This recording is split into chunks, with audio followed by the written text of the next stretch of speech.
Thomas Hobbes, 1588 to 1679, the British empiricist philosopher, produced political and moral philosophy. He supported monarchy and presented a theory of pacifist morality. Hobbes thought all our ideas are derived from sensation. He provided a causal explanation of perception, which is largely the story of a causal chain of motions.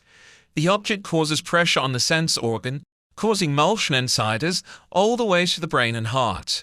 This motion causes a resistance or endeavour of the heart to deliver itself, whose endeavour, because outward, seems to be some matter from outside.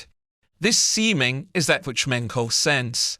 Hobbes believed understanding is a sort of imagination and denied the existence of an immaterial mind.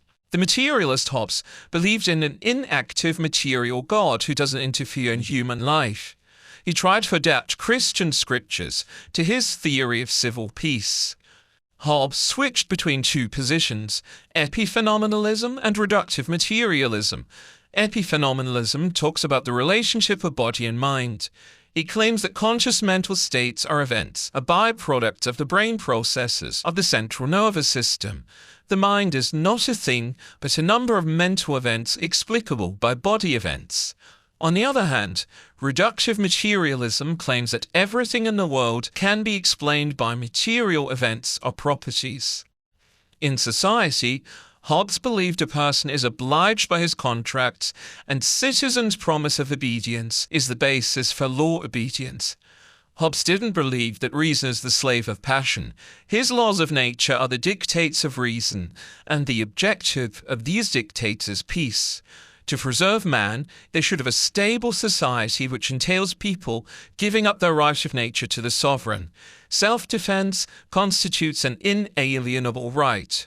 Giving up one's right to determine how to preserve one and allowing the sovereign to dictate the way are the ways to preserve a society.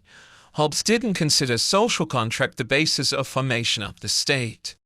The subject is obliged to obey the sovereign, but the sovereign comes under the law of nature because of accepting that free gift. The sovereign cannot show ingratitude. The most important law is people's safety. A sovereign cannot be unjust. Hobbes tried to reject those parts of the Holy Book that lead to disobedience to his law.